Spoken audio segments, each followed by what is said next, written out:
అభిరుచి మీ అభిరుచి.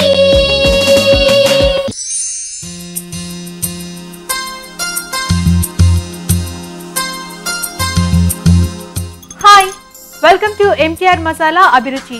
ప్రతిరోజు రకరకాల వంటకాలతో మిమ్మల్ని అలరిస్తున్న మీ ఎంటీఆర్ మసాలా అభిరుచి ఈ రోజు కూడా కొన్ని సరికొత్త రుచులతో సిద్ధంగా ఉంది. అలాగే ధనుర్మాసం స్పెషల్ వంటకాలతో కూడా రెడీగా ఉంది. మరి ఆలస్యం చేయకుండా ఆ వంటకాలేంటో ఇప్పుడు చూద్దాం.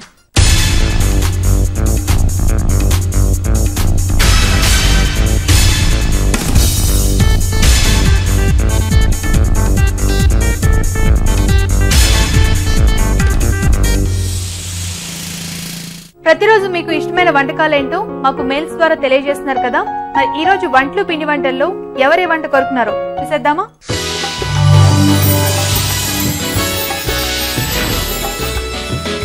హలో రాజు గారు. హలో అండి. ప్రతిరోజు కూడా కొత్త కొత్త వంటకాలు కోరుకుంటూ మనకి మెయిల్స్ పంపిస్తున్నారు కదా. అవునండి. మరి ఈ రోజు ఎవరు ఎక్కడి నుండి మెయిల్ పంపించారు చూద్దామా. ఓకే అండి. మనకి మెయిల్ చేసింది ఎవరంటే విమల గారు మెయిల్ పంపించారండి. అయితే ఎక్కడి నుండి మెయిల్ చేశారో మెన్షన్ చేయలేదు ఇక్కడ. అయితే ఒక మంచి కాంబినేషన్ కోరుకుంటున్నారండి. ఏంటండి అది? సో గోబీ అలాగే పన్నీర్, ఈ రెండింటి కాంబినేషన్ లో ఏదైనా కర్రీ తయారు చేసి చూపించమని అడుగుతున్నారు. ఓకే అండి. అంటే జనరల్ గా ఈ రెండింటిని విడివిడిగానే వండుకుంటూ ఉంటారు. అవును. ఆలు గోబీ లేదా పన్నీర్ ను సెపరేట్ గా వేరే కాంబినేషన్ లో. అవును. చాలా బాగుంటుందండి, చేయొచ్చు. ఓకే, సో కొత్త ఐడియా వచ్చినట్టుంది విమల గారికి. సో ఈ రెండింటిని కలిపి కుక్ చేసుకుంటే ఎలా ఉంటుందని. చాలా బాగుంటుంది. బాగుంటుందా అండి? చాలా బాగుంటుంది. అంటే మెయిన్ గా రోటీస్ లోకి బాగుంటుందా ఈ కాంబినేషన్? పులావ్ లో కూడా తీసుకోవచ్చు. పులావ్ లో కూడా బాగుంటుందా? అవునండి. ఈ రోజు వంటలు పిండి వంటల్లో గోబీ పన్నీర్ తయారు చేసుకునే ముందుగా కావాల్సిన పదార్థాలు ఏంటో ఇప్పుడు చూద్దాం. గోబీ పన్నీర్ తయారు చేసుకోవడానికి కావలసిన పదార్థాలు: ఉడికించిన కాలీఫ్లవర్ 1 కప్పు, పన్నీర్ ముక్కలు 1/2 కప్పు, మసాలా దినుసులు 1 టీ స్పూన్, అల్లం వెల్లుల్లి పేస్ట్ 1 టీ స్పూన్, తరిగిన ఉల్లిపాయ 1, ఉప్పు కారం తగినంత, తరిగిన పచ్చిమిరపకాయలు 2, పసుపు చిటికెడు, ధనియాల పొడి 1 టీ స్పూన్, పంచదార 1/2 టీ స్పూన్, కరివేపాకు 2 రెమ్మలు, కొత్తిమీర కొద్దిగా, ఎండు కొబ్బరి 1/2 కప్పు, గసగసాలు 2 టేబుల్ స్పూన్లు, నూనె 2 టేబుల్ స్పూన్లు. కావాల్సిన పదార్థాలు ఏంటి చూసారు కదా. ఓకే రాజు గారు, గోబీ పన్నీర్ ఎలా తయారు చేసుకోవాలి చూస్తున్నానండి. సో ఇక్కడ ముందుగా ఎండు కొబ్బరి, గసగసాలు ఓకే దూరగా వేయించి, ఆయిల్ లో అండి? లేదండి, ఆయిల్ లేకుండా, ఆయిల్ లేకుండా వేయించుకొని మిక్సీ పట్టి ఇలా పేస్ట్ లా చేసి పెట్టుకోవాలి.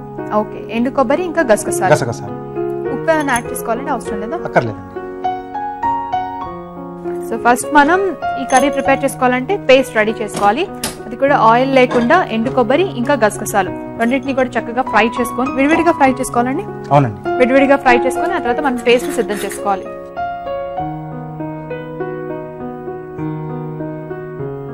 ఓకే, కొద్దిగా నూనె వేసుకుని.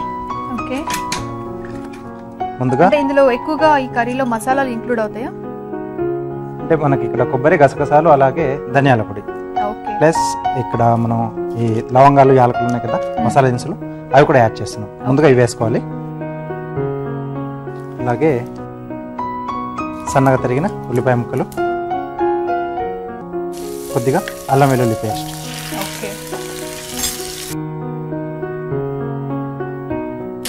అలాగే పొడవుగా తరుక్కున్న పచ్చిమిరపకాయలు, కొద్దిగా కరివేపాకు. ఓకే రాజు గారు, మరి కొంచెం ఫ్రై అవ్వాలనుకుంటాను ఉల్లిపాయ ముక్కలు అలాగే పచ్చిమిర్చి. అవునండి. మరి ఈలోగా చిట్కా చూద్దామా? ఓకే అండి. ఇప్పుడు మీ అందరి కోసం ఈ చిట్కా. చెట్లు బలంగా దృఢంగా పెరగడానికి కాల్షియం కూడా ఎంతో అవసరం. కోడిగుడ్డు పెంచులని మనం పారేస్తుంటాం. ఇవి చెట్లకి మంచి కాల్షియం సప్లిమెంట్ గా పనిచేస్తాయి. వీటిని పారేయకుండా చెట్ల కుండీల్లోనే వేసేయండి. చిట్కా చూసారు కదా. ఓకే రాజు గారు, సో ఫ్రై అయిపోయిందో. సో ఇప్పుడు కొంచెం ఉప్పు, కొద్దిగా కారం, కొద్దిగా పసుపు అండి. దీంట్లో మనం ముందుగా సిద్ధం చేసుకున్నాం కదా మసాలా పేస్ట్, కొబ్బరి, గసగసాలు. సో ఇవి కూడా చక్కగా మనం ఫ్రై చేసుకొని పేస్ట్ చేసుకుంది కాబట్టి తొందరగా కుక్ అయిపోతుంది కదా. తొందరగానే అవుతుంది. అంటే గ్రేవీకి ఇది బేస్ అన్నమాట, కొబ్బరి గసగసాల పేస్ట్. చాలా బాగా వస్తుంది. సో ఈ రెండింటి ఫ్లేవర్స్, అలాగే మసాలా దినుసులు వేసుకున్నాం, అలాగే గోబీ కూడా ఒక డిఫరెంట్ ఫ్లేవర్ ఉంటుంది కదా. సో ఇవన్నీ కాంబినేషన్లో చాలా బాగుంటుంది. ఇంకా పన్నీర్ కూడా యాడ్ అవుతుంది. ఓకే, సో ఆయిల్ వదులుతుంది కదా. ఓకే, సో ఇప్పుడు మనం పన్నీర్ ముక్కలు, అలాగే ఉడికించిన గోబీ. మనం ఈ గోబీ బిఫోర్ గా ఉడికించుకోవడం వల్ల తొందరగా మనం కుక్ చేసుకోవచ్చు. ఎస్ అండి. సో ఈజీగా కలిసిపోతుంది. కొద్దిగా ధనియాల పొడి అండి, కొద్దిగా పంచదార. పంచదార ఎందుకని? కొంచెం తీపి బాగుంటుంది ఈ మసాలాకి. ఈ మసాలా బాగుంటుంది. అంటే కొన్ని కాంబినేషన్స్ కి కొన్ని యాడ్ చేసుకోవడం వల్ల కూడా దాని టేస్ట్ ఇంక్రీజ్ అవుతూ ఉంటుంది. ఓకేనా, కొద్దిగా నీళ్ళు పోసుకున్నాం. ఓకే, మూత పెట్టేసి ఒక 2 నిమిషాలు. కొంచెం గ్రేవీ కూడా దగ్గరికి వస్తుంది. సో ఆ మసాలా ఫ్లేవర్ కూడా ముక్కలకు పట్టేస్తుంది. అవును. సో ఇప్పుడే కదా మనం పన్నీర్ ఇంకా గోబీ కూడా యాడ్ చేసుకుంది. పచ్చివి యాడ్ చేసుకోకూడదా అండి గోబీ? అంటే పచ్చివి యాడ్ చేసుకుంటే మనం ఉల్లిగడ్డ అంటే ఉల్లిపాయలు కానీ అల్లం వెల్లుల్లి పేస్ట్ వేసాం కదా, సో వాటి తర్వాత యాడ్ చేసుకొని అవి కూడా కాస్త ఫ్రై అయిన తర్వాత ఓకే అప్పుడు మనం మసాలా యాడ్ చేసుకోవాలి. మసాలా యాడ్ చేసుకుంటాం. పచ్చిది వేసుకున్నట్లయితే. రాజు గారు రెడీ అయిందో చూద్దామా? ఓకే అండి. ఎందుకంటే మంచి స్మెల్ అలా వస్తుంది.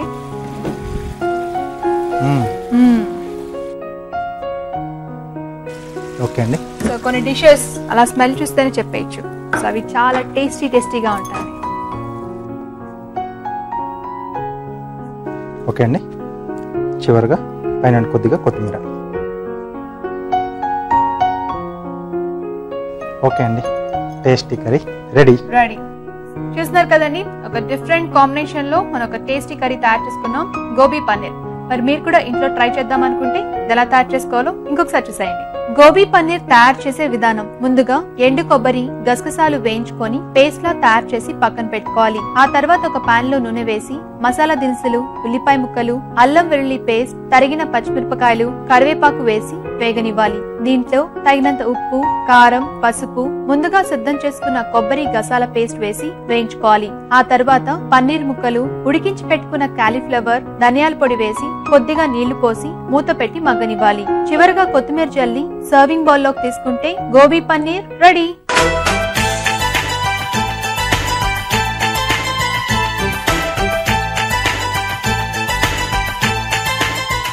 గోబీ పన్నీర్ ఇక్కడ టేస్ట్ చేయడానికి రెడీగా ఉందండి. మరి టేస్ట్ చూసి ఎలా ఉందో చెప్తాం. ఓకే రాజు గారు, మరి టేస్ట్ చూద్దామా? ఓకే అండి.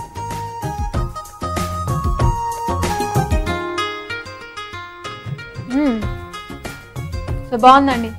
చక్కగా మనం కొబ్బరి ఇంకా గసగసాలు యాడ్ చేసాం కదా పేస్ట్ లాగా, సో ఆ ఫ్లేవర్స్ బాగా తెలుస్తున్నాయి. అండ్ మెయిన్ గా మసాలా దినుసులు, ఇంకా ధనియాల పొడి, ఇంకా పన్నీర్, గోబీ, ఈ రెండింటి కాంబినేషన్ కూడా అదిరిపోయిందండి.